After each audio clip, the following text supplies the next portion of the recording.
السلام عليكم. خد دي من اخوك.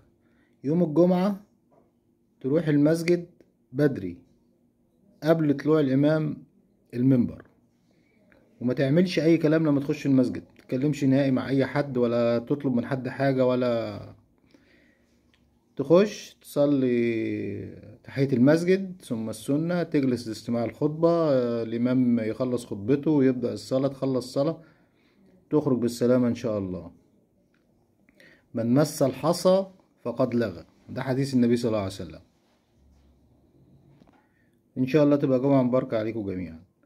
استاذ محمد العدل على الفيسبوك بارك للنادي الاهلي، وقال بالظبط على فيسبوك عبر حسابه الشخصي: بعد فوز الاهلي على برشلونة فالاهلي القمة، اسم على مسمى اكبر قلعة في افريقيا مش في مصر، واللي شايف غير كده براحته، مش هنعمل له حاجة. متشكرين استاذ محمد العدل، كلام جميل، ونرجو ان الجميع يكون على هذا المستوى من الأخلاق الرياضية. بونبوناية على السريع وجمعة مباركة على الجميع. صباح الفل.